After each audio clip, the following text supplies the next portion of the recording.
What is going on, Hive Warriors? It's your boy Edward V, and today we're going to talk about big intermittent fasting mistakes, big ones that you're probably making. And the only reason that I made this video is because I've gotten an influx of these kind of statements and questions, and it just compelled me to make this video because it's almost like group think type questions. A lot of people are saying very similar things. So I want to make sure that I clear these things up for you. You're going to want to stay right there because I'm going to go ahead and break it down.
Like it's a muscle getting used to you doing curls with a specific weight or you benching a specific weight. It's not the same. You can't look at fitness and put everything in a singular box so that it all makes sense in your head. There's so much nuance, there's so much science, there's so much variation when it comes to fitness. Can you fast every day? Absolutely. Are there benefits to fasting every day? Absolutely. If you did not want to fast every day, should you fast every day? Absolutely not. Do what works for you. You're still going to get elements that are beneficial from it, regardless if you do it 2 days or 5 days. You're still going to get elements that are beneficial from it. Do what works for you, that you can do in the long term. That is the correct answer. When someone says, oh, should I fast every day? Edward, you got to tell me, should I fast every day? Should I not fast every day? What should I do? You should do the thing that works for you. That's what you should do. Now, if you're worried on the scientific side that fasting every day is going to mess you up, no. On the scientific side, none of those things will negatively impact your fasting protocol.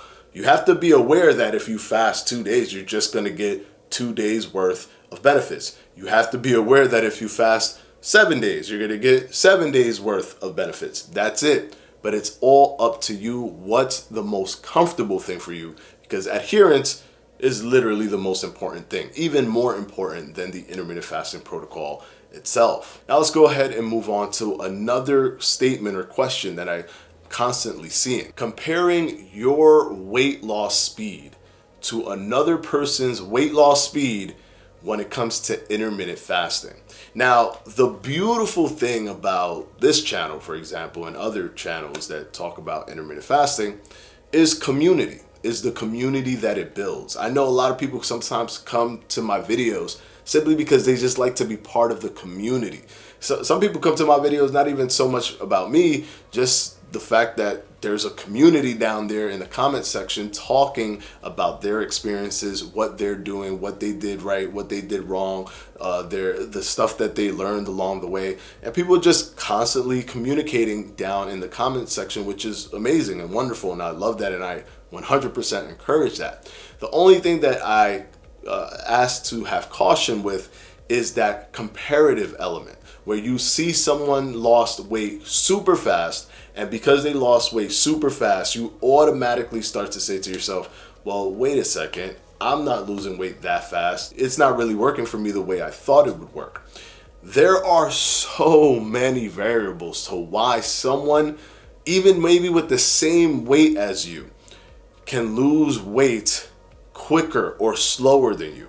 There's so many different variables. This is one of the things that I'm always clashing with is stop creating this black and white system where you just, how tall are you?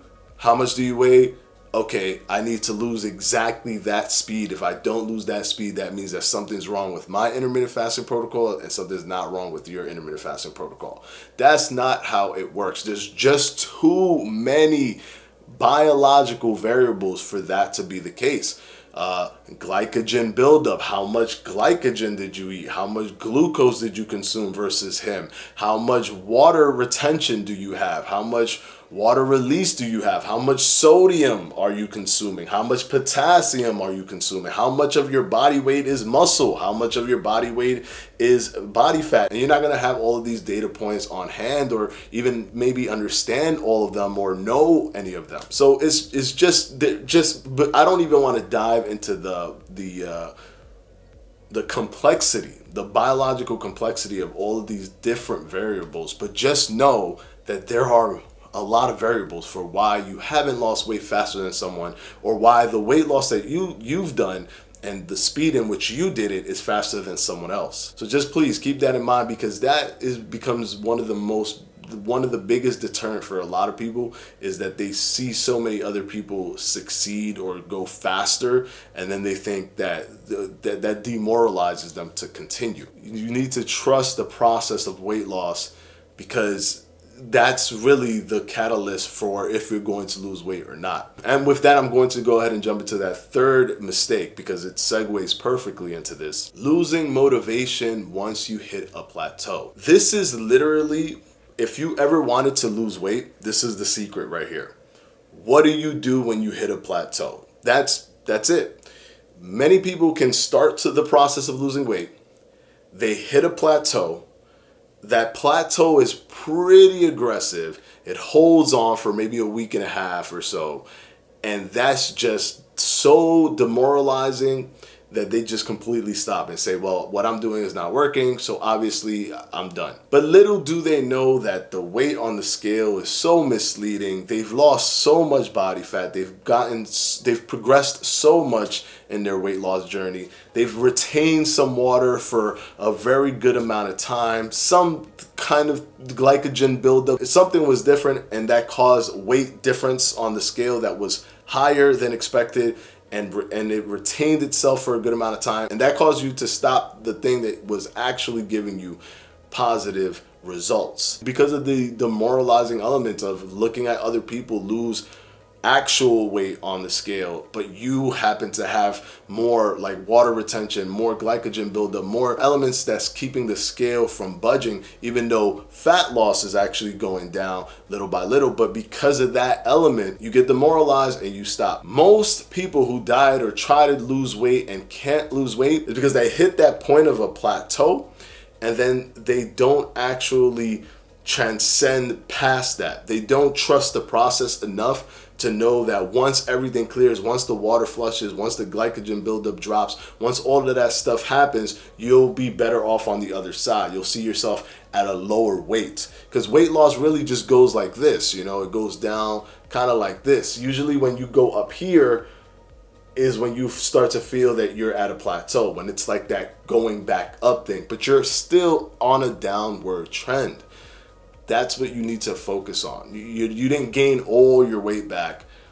You're still on a downward trend. You're still in a positive direction. And when you hit that wall, one of the biggest mistakes is thinking that that's fat loss that just has stopped, and now you're just going to stop doing whatever protocol, even if it's not intermittent fasting, just whatever protocol that you're using. That's the biggest difficulty when it comes to actual weight loss. And the final mistake that I'm going to talk about is, it goes even further, even deeper than this whole thing about being at a plateau, is thinking that if you don't get the weight loss results that you want, then subsequently your whole entire IF experience becomes essentially useless. And that cannot be further from the truth. There are a boatload of studies looking at intermittent fasting without weight loss, in terms of forcing the participants or having the participants eat at a caloric maintenance level to keep their weight the same, just to see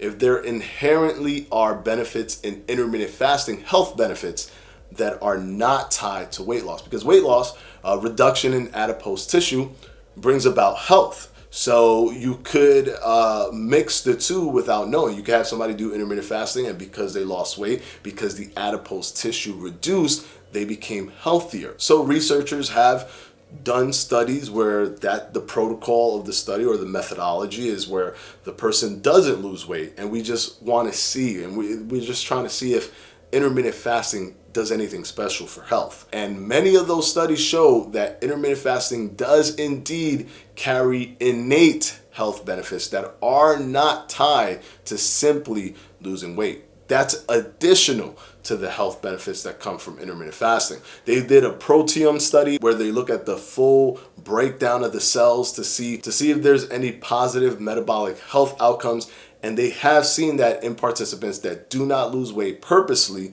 but still apply an intermittent fasting protocol. Let's say you did intermittent fasting